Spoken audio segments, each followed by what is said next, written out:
And with us now to talk about the issues in housing across Minnesota, we have with us LaRhae Knatterud, and LaRhae is the Director of Aging Transformations for the Minnesota Department of Human Services. And we also have with us the CEO of Essence Property Management, Lisa Marvin of St. Cloud. And Lisa, I know you're also with the Minnesota Housing Association as an officer there as well. So thank you for joining us both. LaRhae, if I could, I'd like to start with you because, we've talked about a lot of age-specific housing discussion in rural Minnesota, and you see this from a statewide perspective. So what's the number one thing that you hear from senior citizens about what they want in housing? Well, we've done a number of surveys in the last 5 years, especially of baby boomers, just to see what they're thinking about in terms of housing. And one of the things that I think is very important is that people at that age want to stay in their home as long as they can. In fact, when we asked how long that was, many of them said another 20 years. And they've already been at their house for maybe 25 or more. And so there's a real interest of aging in place and staying in a place that's familiar and probably the most affordable place that they'll ever be. The other part that we hear a lot about is affordable housing. Ever since I got into aging many years ago, this has been number one. Along with transportation, affordable housing is a huge issue, and it continues to be something that people are concerned about. And Lisa, bringing you into this conversation, when we talk about affordable, I know you've worked a lot with the issue of workforce housing, because in the Minnesota Housing Association all across the state, isn't that the big issue right now, workforce housing and affordability? Yeah, if you go to any national conference, this is the hot topic all over the United States, affordable workforce housing. They don't know what to call it. They go back and forth. But one of the problems that I was helping a group, and one of the questions I said is define what is affordable. And the group came back with $200 or $300 a month in rent. And while I understand that's affordable, that is probably not going to be found unless there are subsidies or other programs to help with that. So it's really clearly defining what is affordable, depending on that rural city or that metro city, and what can people pay. Right, and then also, of course, what investors are willing to do. And I know Minnesota, in some ways, as you said, is common because there's the affordable housing issue for workforce. But I know, LaRhae, you'd said in some ways Minnesota is also different in that we have a lot of senior housing in Minnesota compared to other states, right? Yes, we have the highest number of senior housing units of any state in the country. In fact, we're double what the next state down the list. And it comes from a variety of reasons, but I think that a lot of it is that we want to provide good care for our seniors. And it's often, especially in greater Minnesota, it's a more efficient way of providing that care through a congregate setting, such as assisted living or even nursing homes 20 years ago. And so that means that we have providers that are interested in doing that, and also public partners, city, county, state. And over the years, that has meant that we really have a very large supply compared to other states. The issue, again, is the new version of senior housing, which tends to be assisted living, where you pay for rent and you also pay for services. That can be very expensive. And so, the seniors who are in their home and trying to decide what the next move is, they're looking at that price, because once a family can no longer provide care for you, you have to start paying for the care, and that gets very expensive. And I'm sure what you've seen, Lisa, is you've seen people who are talking about, investors who are looking at one type of housing, or investors looking at a second type of housing, and then you also hear from, as you said, people in the workforce or seniors trying to figure out where do they go next and how do they afford it. Right. I think that the senior housing, we do 55 and older or 62 and older. I think the move is big. I think my seniors have shared with me over and over, they're worried, they're scared. Just leaving the home is emotional. Selling the home can be a challenge. Many times they're not comparable to what's been in the market the last 10 years or so. And so there's issues. We have an unbelievable amount of people waiting on the wait. As soon as I sell my home, as soon as I sell my home, as soon as I sell my home, I want to live there. And I'm like, I know you do. So it's a challenge. Yeah, so it's a challenge both for the seniors as well as for other people who are looking at finding it's affordable.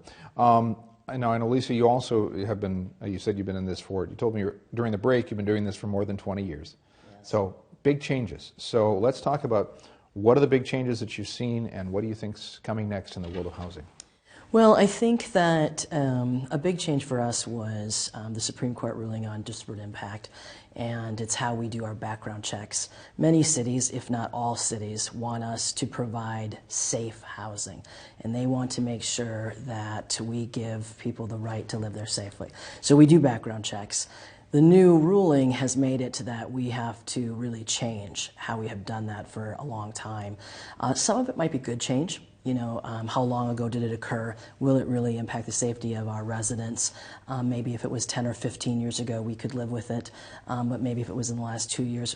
We're also looking at patterns of behavior. We run hundreds of backgrounds, and we see a lot of patterns of behavior that make us very nervous. Disorderly conduct you wouldn't think is very much, but yet we can have significant penalties for cities that have 3-strike rules that hold us as management ownership accountable compared to necessarily sometimes holding the resident who in fact had the disorderly accountable. And that has been a bit of a shift as well. Yes. Is shifting more of that question onto landlords, correct? Yes. And a strike can stay with you for over a year. You can end up, in fact, losing your rental dwelling license for that unit on the actions of someone else. So that's hard for us.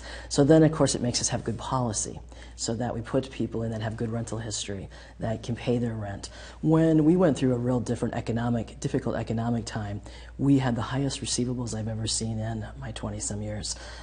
It was devastating, and you can send as many late letters as if you want, but if the household doesn't have the money, they don't have the money, and it was really a difficult time.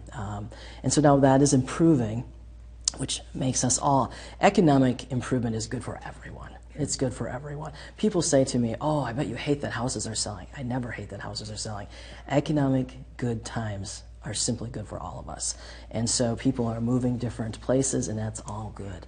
Right now, housing, we have cities that don't have enough product online. So it's just coming full circle, and this is what we do. We just track and watch. Yeah. LaRhae, before we started this discussion, I know you had a quote about housing for multiple ages that I thought was wonderful. An Australian quote about how as we look at housing and as we look at the housing supply, whether it's seniors or whether it's younger people or workforce, that there was an Australian quote that kind of captures a way to approach this.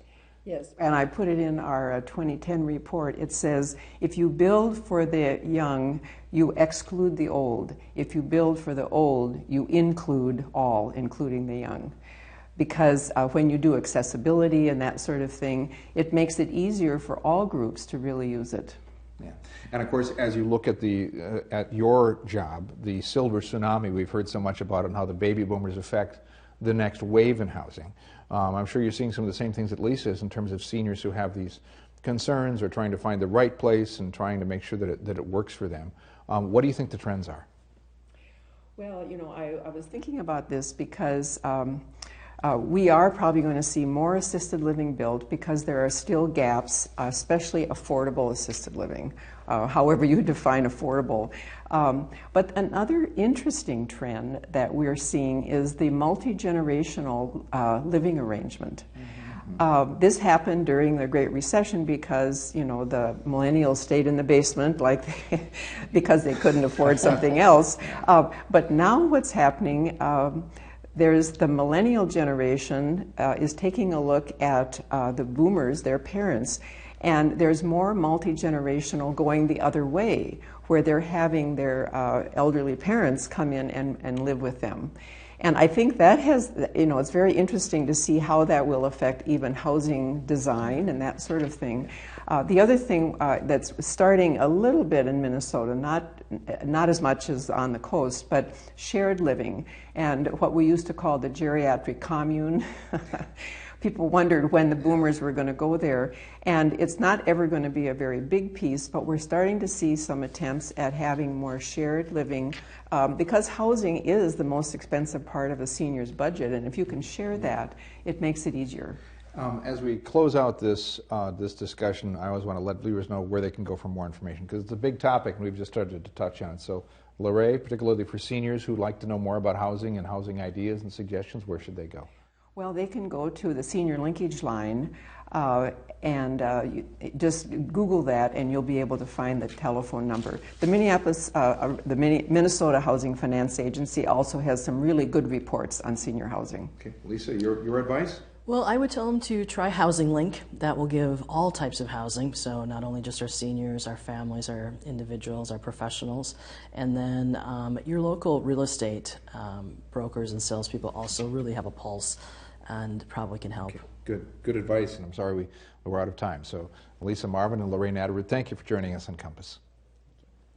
And that's it for this week on our discussion of housing in rural areas.